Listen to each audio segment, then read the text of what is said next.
Josh Mettle, welcome. It is so good to see you, man. How are you this fine day in beautiful downtown environs around Salt Lake City? I am absolutely awesome, man. We went for a trail run this morning, Drake, which you coached, Yeah. and I met at 5:15 at Einstein's Bagels, and we cranked out what's called Rattlesnake Gulch, which is about a mile and a half through this nasty rattlesnake, really steep stuff Nice. across the valley or the canyon, if you will, and then you end up on the edge of the mountain, overlooking from Oh, Great Salt Lake to Utah Lake. So you've got about 190 wow. degree view. And we watched the sun come up the east side over the Oh, mountains. man. We high-fived. We saw only deer, and we came back just in time to make it for this interview. So That is so awesome. pretty rad. Pretty Yeah, rad. that's a great start to the day. And that very thing, may that encourage our listeners or viewers. Reminder that viewers, you can catch this on my YouTube channel. But a reminder that the way you start your day creates your day. And No doubt. Josh just described that perfectly, because Josh, here's what we know. Somebody listening right now is saying, that's not how I started my day. My alarm went off. I hit the snooze alarm. I grabbed, a piece of toast and peanut butter, and I'm already late, and I'm driving to work right now. Right? So do you mind if we just unpack that then? No, let's go into that. So I was thinking about that this morning as I was about to lose my spleen up Rattlesnake Gulch.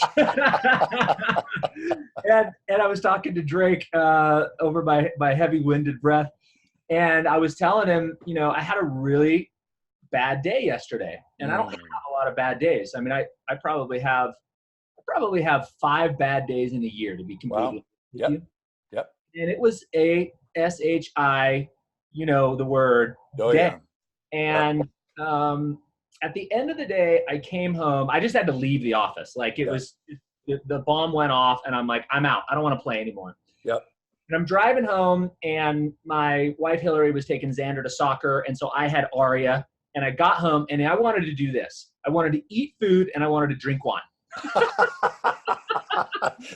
That's fairly primal. Yeah. Medicate me now. And my daughter says, Daddy, you said we were going to go on a walk. So we end up on this, 2-hour walk last night. I get home. Now it's 7:30. I'm like, it's too late to eat. I know I really want that wine. And I said, all right, if I am going to restart my day and make tomorrow awesome, I cannot go to the salami and cheese and wine, although that will make the next hour awesome. Yep. It's time to get a cup of tea. Yep. To get the kid book. It's time to turn off all electronics, read the book, and by 8, Ari was tucking me into bed because Mom was still with Xander, and I was asleep. So by 3:30, I'd have 7.5 hours of sleep, which is, my 5 sleep cycles. Yep. I'd now fasted since 1 o'clock the previous day, and I felt amazing. And got up and starting my days now with vitamins, hot water. I drink a mushroom coffee type tincture, and then do about 20 to 30 minutes of meditation. Yep. That's followed by a quick review of the life plan, which is the first thing that pops up when I open Outlook. I got through that, and I had one project on my mind that I quickly got out to the team, and boom, went to run with Drake. But my point with that is, we're going to talk about, I think, Darren Hardy and the compound effect, because that's played a major part in my life. Yep. My point is, these little decisions are connected. Totally. And if I would have lost the willpower, which, by the way, I had full intention to do yesterday. I'd given myself permission to lose. Totally get it. Yep. And if I would have done that, I wouldn't have meditated this morning. My run with Drake would have sucked if I would have made it at all. Right. And my relationship with Aria would have been one notch lower, because I wouldn't have gone on the walk. I wouldn't have read the book, and she wouldn't have got to kiss me into bed. So I just wanted to tee that up, that this morning doesn't just happen. Yeah. It's the decisions that happen last night and yesterday afternoon that lead you to the ability to make those decisions at 5 o'clock in the morning. Yeah, man. I love that.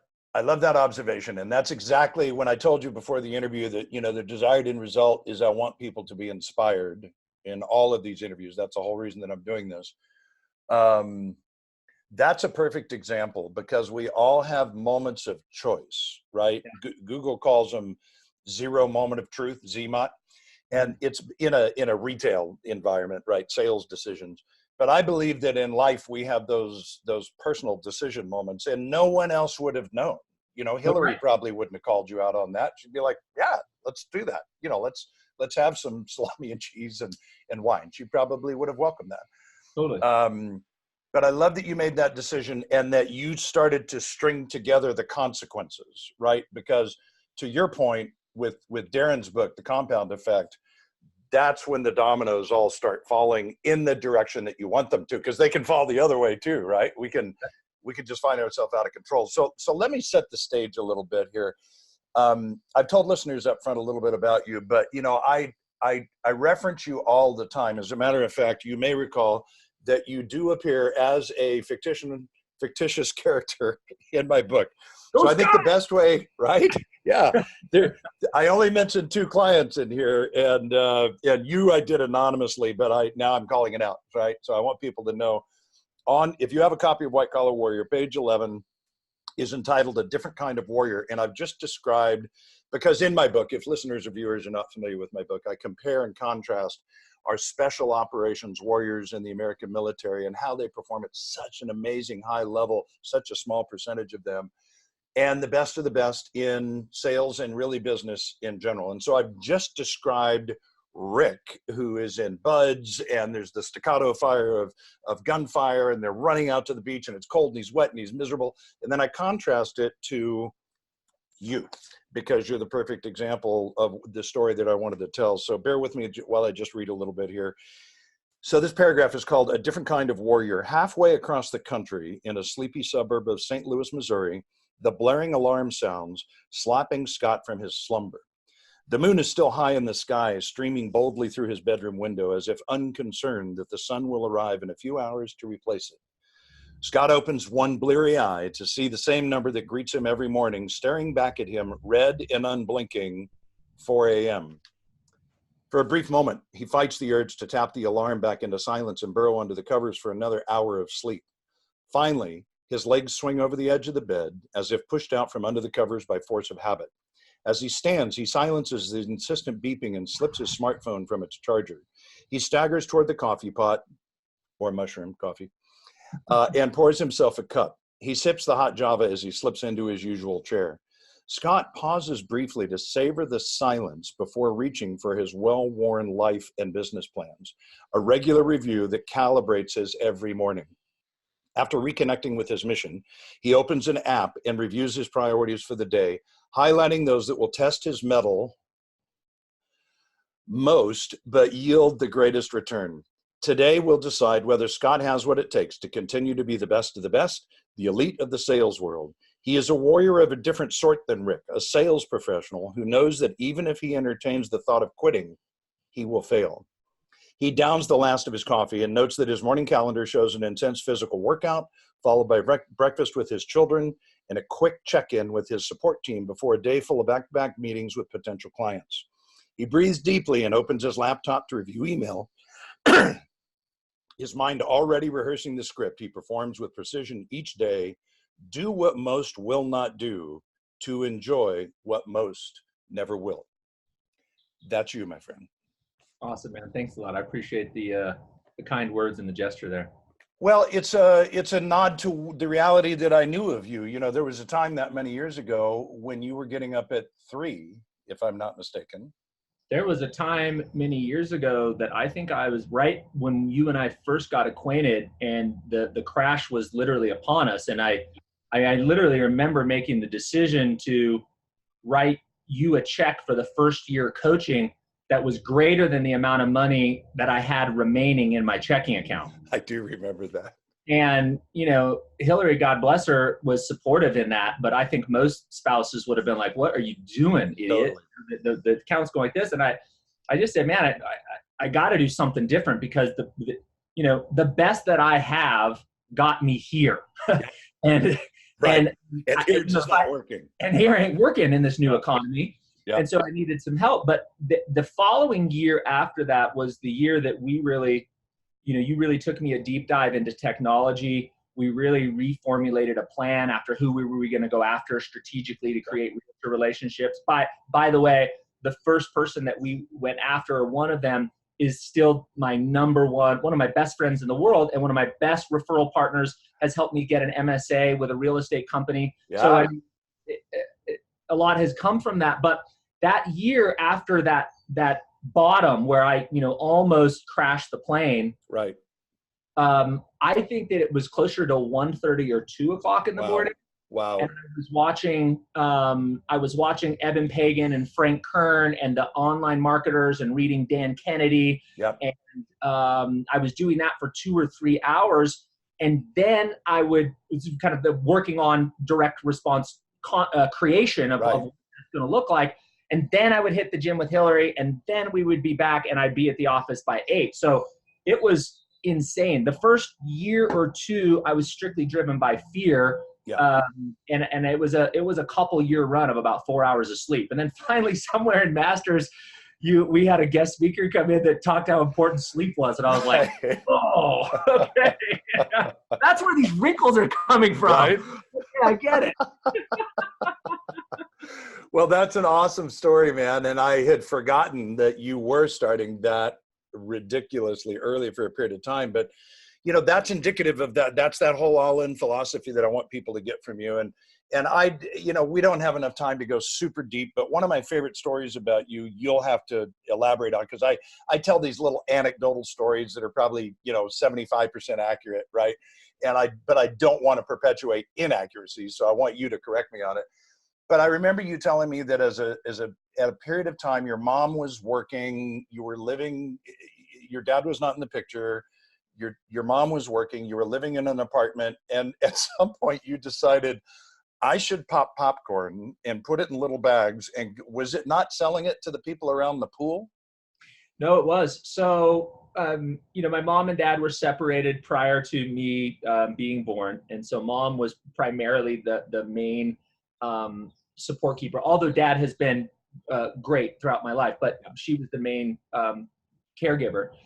And mom was an incredibly loving woman that was an entrepreneur, but always had a hard time making those entrepreneurial ventures profitable long term. We had these consistent spikes and valleys, and money was always an issue. I was always trying to figure out how to earn money from a very young age, because I knew, when you go to the grocery store and you can't get all the groceries you want because there's not enough money. Yep. That's an interesting thing that so far my kids have never had to deal with, right? It's like, yeah, sure, we can throw it in the cart. Sure. And so from a very young age, I took on a responsibility that I needed to be a provider, and I needed to figure out a better system to handle this problem, which was enough money to put groceries in and enough money to pay the rent. So I think it was, I want to say it was somewhere around the age of 7 or 8, which sounds ridiculously young to me. It sure does, man. And so for a small period of time, we had left an apartment and we were living in a Holiday Inn. And I think that was because the money that mom had was enough to pay a week's rent at a Holiday Inn, but not enough to pay a month's rent at an apartment. Yep. And there was supposed to be some more money to come in. We ended up living 2 months at a Holiday Inn because all the cash she had was to stay ahead 1 week. And so one of the things that she did was she bought a popcorn popper and a bag of popcorn, because a popcorn popper at the DI was $3. Right. Deseret Industries, the secondhand store. Yep. And then you can get kernels for 99 cents that would feed you snacks for a month, right? Fill your belly. Yep. Fill your belly. Yep. So we were down at the pool one time, and I thought, you know what I'm going to do? And then my mom had bought these little bags that you put the popcorn. I'm going to go fill the bags with popcorn, and I'm going to walk around, and I'm going to see if I can sell these on a Saturday for $1. Yeah. $25, right? A 7-year-old kid, $25. And I was like, wait a minute. We just turned $2 into $25. I cracked the code. Right. At 7 or 8. Yeah. Yeah. And so then I thought, okay, So I see people coming back and kind of getting back to the hotel right around that 5 or 6 time after their business meetings. So on the weekends and at evenings, I'd pack a bunch of bags and I'd start at the bottom floor and I'd just knock door to door on the Holiday Inn. Oh my goodness, man. And I was like, this is perfect. There's like 30 people at this row, 30 people at this row. And so we just, I'd sell popcorn. And that was a gig for at least a couple of years. Wow. And who's going to say no to a cute little kid? Totally. It's a buck. Like, I'm in, of course. Yeah, like it's delicious. There's 5 because you're cute. Yeah. And then they'd say no. I'd just like look them right in the eye and I'd be like, really? It's a no. That was my clothesline. That's a good close. It's That's a dollar. good close. Yeah. I hope you still use that. Yeah. But it's 100,000 or whatever. Right. Well, buddy, that story is amazing because I think I know, of course, those moments shape us, right? And so for those of us like your kids right now, you're going to have to deal with the fact that you have created an environment where your kids will never be forced to have that kind of experience, right? So they're going to have to learn their lessons from you guys another way. And have they heard that story, by the way? No. You need to tell them that story. Okay, I'll do that. Yeah, that's powerful, man. And so there's so many places I can go with you, but to fast forward then to football. So there was a time, presumably in high school, you went to a D1 school, you're playing AA ball. And again, I don't remember the details. That's all I recall. But did you have an injury or what happened there? What took you off that trajectory? Yeah, so I was kind of a precocious child and imagine that. a lot of energy, man. Yeah. And I was kicked out. I don't know if I ever told you this, but I was actually kicked out of 6 junior highs. No, that's impressive. Yeah. My mom did not think so. Oh man, she would disagree with you, right? And on the 7th junior high, I found sports, and that happened to be football and a group of kids that could beat me up enough to make me tired. Yep. And so that got me through the rest of junior high and through high school, and then ended up playing football in University of Northern Colorado in Greeley. And then in my second year there, in fact, we were headed to the national championship game the next day. Wow. And it was a walk-through practice with shoulder pads, and somebody just decided to, jerk around and lay a hit on me, and I wasn't looking or paying attention. I was like, well, we're going to the national championship. Yeah. Boom. Dislocated shoulder, straight to the emergency room, couldn't get it out, had to have surgery, and that was it. Going to the national championship game tomorrow, boom, you're done with the rest of your life. So that'll rock your world. That was a little bit of a recalibration. Yeah. And the beginning of the recalibration process, right? So because I don't have time as much as I would love to dig into even more of that kind of stuff, I just want people to hear what shaped you. And so now fast forward, and you're in the mortgage industry. And the thing that I always tell people is the interesting thing about Josh is I remember a day, and for those in the mortgage industry, this was pre-Dodd-Frank. I remember it vividly. And you asked the question, it wasn't me, you asked the question, I want to take a look at the loans that are most profitable, that I enjoy doing the most, as I recall it. If not, it was similar to that. And you came up with this idea of physician loans. And as I recall, because we were coaching at the time, your first foray into that space was not stellar success, right? It's like you had a friend or an acquaintance that was in the pharmaceutical industry and you bought a used black Escalade and had a deal with the hotel. Am I recalling this correctly? Yeah, you're pretty spot on. So that as the incoming physicians just graduating from medical school were looking at local hospitals, you were coming along with realtor partners and coming alongside them. And I think that was your first effort. Now, I don't mean to say that it was an abysmal failure, but that's clearly not what you're doing now. And so what I want people to hear is, in any industry, you realized that I call it a sea of sameness, right? When everybody's sort of doing essentially the same thing and you're commoditized, there is value to developing a niche.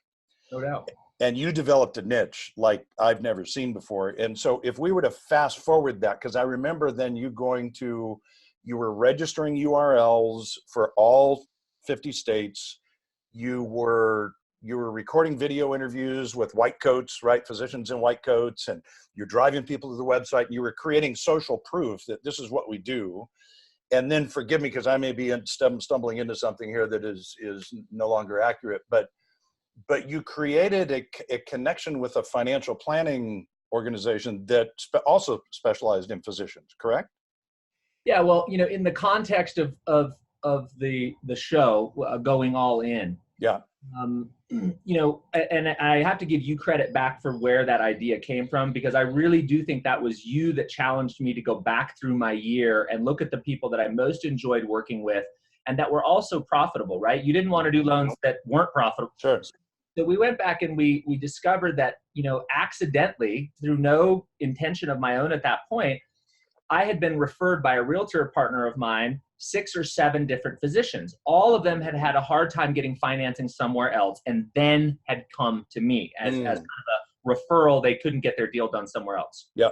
And through that, I created some great connectedness because I'm the hero that saved their transaction. For sure. And I realized at the end of it, man, I remember all these guys by name. I loved working with them. And they all bought, $5, $6, $7, $8 million houses. Yep. So that's not bad. That's a pretty good combination. Totally. When I figured that out, I started thinking, okay, I realized there's 3 or 4 things that I had figured out that other people hadn't figured out on how to overcome the challenges that this niche, these medical professionals had. Yeah. And in doing that, it was right about the time that Google bought YouTube. And it was literally like within 30 days. And I was listening to Eben Pagan or Frank Kern, and they said, just figure out who your target market is. Who do you have a special ability to serve? And who loves serving, right? That's the 2 questions. Yeah. You line that up, and then you figure out what are the top 10 questions that those people are going to ask. And you just write them down. Yep. So at this point, I was still working with a few physicians, and I just started writing down all the questions. And then I popped out in front of my camera just like this, hit record on YouTube, and I answered those top 10 questions one at a time. Within 2 days, I was the top 10 searches on Google. When you typed in physician mortgage or doctor mortgage, top 10 were my YouTube videos. Boom, boom, boom, boom, boom, boom. Then we bought Utah Physician Home Loans. I was fearful to go outside of Utah because I knew there was more competition. And finally, I had a doctor declined in Idaho or Montana or somebody else that was declined like the day before closing. And I'm like, crap, I know I can help this guy. I know exactly what that loan officer did wrong. And I was like, I have to get over my own fear and put my big boy pants on and go to these other states. So eventually we moved to all 50 states. We bought, we run about 60 websites right now. I wrote a book called Why Physician Home Loans Fail, How to Avoid the Landmines for a Flawless Home Purchase. We do a podcast called Physician Financial Success Podcast. We've partnered up with financial service firms that deal with physicians. And so we really just decided that these people need us because we know more about their predicament than they do and most loan officers. And we love saving these deals. I mean, we love being the hero. We love that kind of level of value. And when those 2 things lined up, we said, go. And we were all. So I love that story so much. I just hope that encourages people to really consider. So let me speak to my friends in the mortgage industry right now. For some of you, that might be first-time home buyers. For others, it could be veterans, right? Find the thing that lights your candle, as Josh and I had discussed years ago in a coaching session, to get off the treadmill. And it just keeps us running sometimes so fast in any industry, and stop and look at your business and make conscious decisions and choices that can change the trajectory of your life is enormously important. And Josh, that's something that you and I have done not only individually in coaching, but through your involvement with the Masters Coach. And now with you as a coach, I know you're creating those moments for others. So this whole interview started with moments, right? You talked about how you did your morning. And I'm going to tell one of my favorite Josh Mettle stories that I don't tell very often, but I wonder how quickly it's going to come back to you. It was our very first Masters Coach event. You remember? Okay. So do you mind if I tell this story? Go ahead. I think it will help people. Okay. We're at the Ritz-Carlton, Half Moon Bay, and in hindsight now, I realize what has happened. But the next morning, you show up late to the first morning, and I'm like your dad all of a sudden, right? And I'm looking at you like, and you're bleary-eyed and apologizing, like, yeah, sorry, I'm late. And I'm like, dude, if this is the way you're going to show up, don't show up. Totally. Do you recall this? Oh, vividly, like it was yesterday. And it's because never gonna forget that one, Bill. it's because the night before you didn't resist the temptation to hang out with some guys and have drinks, and it's everybody's done it, right? But it was like the next morning at our premiere program, and you're my star guy, and you're showing up, and I'm like, no, dude, this is not how it's going to work. And by the way, I don't know if you also recall on social media, I had looked up on Facebook, and you and Hillary are like on the front of a boat in the river, and you're throwing shakas and holding beers, and I said, dude, you're not in college anymore. Like, come on, your branding matters. Do you remember this? Absolutely. Yeah. You can be all in on the wrong thing at certain times, right? Well, we all do. We all do. I mean, that's a really interesting point that Todd Houston, the mountain climber that I mentioned, the one-legged mountain climber, mentioned, and he said you can be all in on the wrong things. And totally. He did that with painkillers, and then he did it with these physical challenges. So that's a really good point. That can take you to the dark side, or it can take you to the positive side. So Josh, I want to leave people with this understanding. At what age now? How old are you? 41.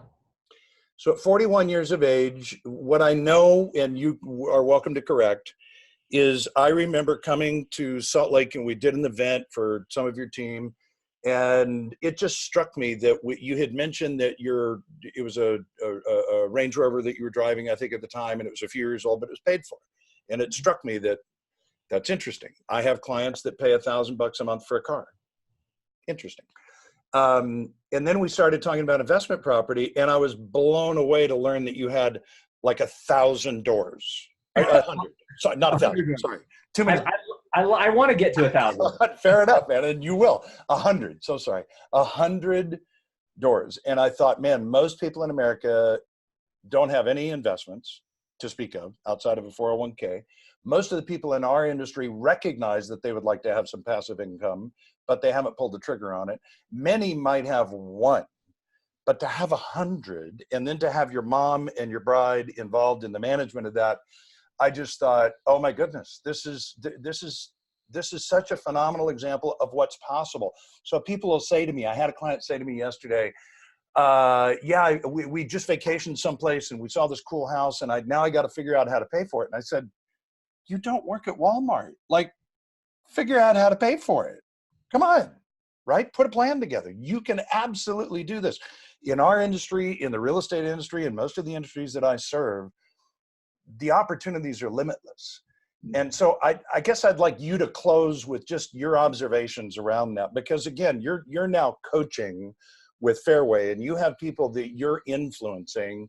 And I don't know how many of those stories that you tell. And I know that your humility would probably cause you not to call out some of the things that I'm calling out. But to me, Josh, that's what shows people what's possible. You're the Roger Bannister 4-minute mile. I want people to see this and listen to this and say, that's interesting. I've never been challenged like that. So in closing, what would you say to people about this all-in philosophy and what you've personally experienced that has worked for you?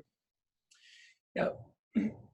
I remember being 20 or 21 and watching or listening to Robert Kiyosaki's book, Rich Dad, Poor Dad. Mm. And I told you that, I came from a very humble and sometimes very financially challenged upbringing, to the point where we're selling wedding rings for food, those things happen. Yep.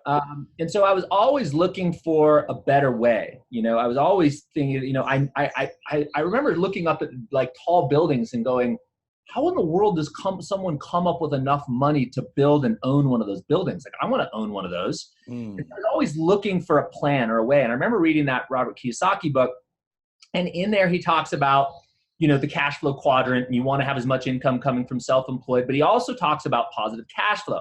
And if an asset isn't spinning off positive cash flow, then it's a liability. And that's why in his definition, your primary residence, unless you've got some cash flow from it, or it's paid off, or you've got some tax deductibility, it's not an asset, it's a liability. Yep. So I remember reading that book and I go, okay, I get it. I got to get as much money as I can on the self-employed side of the equation. I have to pick up as many assets as humanly possible that have cash flow, not buy a piece of real estate because I think it's going to be worth more down the road, but for the cash flow. Yep. And in 30 years, all of those will be paid off and I'll be rich. Easy. Just that's it. Right. All I need to hear. So, I think I've really spent the last 20 years trying to execute on that plan. And I think one thing that may be a little different for me is I implement immediately. Like for example, I was a couple years ago, I think I told you the story where we were watching Fox News and Xander was probably like 4 or 5. And he got up and moved out of the kitchen abruptly. And I said, hey, buddy, what's going on? And he goes, I don't like what's going on the television. It doesn't make me feel good. And it makes me put his hand over his chest. And it said, it doesn't make me feel good. It something to the effect of it concerns me or worries me. And I'm like, a 4-year-old just figured out the news was hurting his heart. I'm like, that's it. That was the last day we had television in this house. Yep. We never, ever, ever watched television. Now we watch a Netflix every now and then as a family, but that was it. And so as I've gone through the last 20 years, I'll just take those little pieces and I'll go, oh, there's a better way. Yep. Oh, there's a better way. Yep. There's a better way. And that's it. Like this year, in the last 2 years, I've taken up meditation and I am religious on that. And I absolutely love it. So cool. I've gotten into to journaling and I do it religiously. I'm absolutely do it. And so I just go through my life trying to pick these little nuggets up. And if somebody's got a better way of doing something than I do, kick out what I'm doing, implement what they're doing tomorrow, and then reiterate and continue down the plan. Yeah. I've always seen that in you, and I love that. I love your, there used to be, IBM, I think, was famous for this expression called "not invented here." I don't know if you've ever heard this before, but it was a very closed-minded, fixed mindset, not a growth mindset. Like if we didn't come up with it, we're not rolling with it. And there's a reason IBM is no longer the IBM of old, right? So that philosophy was very much the Blockbuster philosophy, right? That didn't work out. So you've always had the growth mindset, which is like, as you just said, I can't think of how many times you heard Daniel say something, Daniel Harkavy, the founder of Building Champions, or one of the speakers that we'd had in an event, and you're like, radar lock, I got that. Yep. And you did that. This will be the closing story. You did that when you made the decision. I'm fairly certain this all started, I'll let you clarify it, but I think it all started with Hillary calling you out on missing dinners and time with the kids. And I just remember I asked you to send me a screenshot of your calendar, not because I didn't trust you, but because accountability matters. And you may still have it, 5:36, whatever. It was like, dinner's on the table, adios. Go home now, your family needs you. Nice. All caps. Right? 5:30 with a 5:15 alarm, so that pops up on your computer. Go home now, your family needs you. It's hard to say no to that. Right? People. Listen to that. Let that one sink into your heart. Let the tentacles of truth seep into your soul, and let yourself no longer be deceived that the person that works the most hours, this is the one area where I will just call Elon Musk out and say he's absolutely incorrect, because he told you probably read this, he told his whole company that, 60 hours a week is, minimum. In order to dominate, you've got to work 80 or 100 hours a week. And it's just not true. It might be true in his world, and he's certainly an amazing genius, and I'm no Elon Musk. But what I know as a coach who has worked with a number of highly effective people, yourself included, that's not necessary. You can create your own boundaries, as Dr. Henry Cloud has told us, and you've done that. So Josh Mettle, dude, what an honor, what a pleasure. You're a busy guy. There's a ton of stuff going on, and you took time today to invest in us, and I am grateful for that. And I just want to say thanks, and I can't wait to continue to watch what you do, and particularly watch your kids. I believe those children are really going to be something special because of the way that the way that you and Hillary love on them, invest in them, and encourage them. I look forward to seeing what they're going to do. Thanks, brother. I appreciate you. And I have to give you a thanks from the bottom of my heart for being there for me in probably the most difficult time of my entire life, and really turned me around and got me pointed in the right direction. So we're so grateful for you. Thank you very much, man. Dude, love you. My honor. Love you too, brother. Thanks again.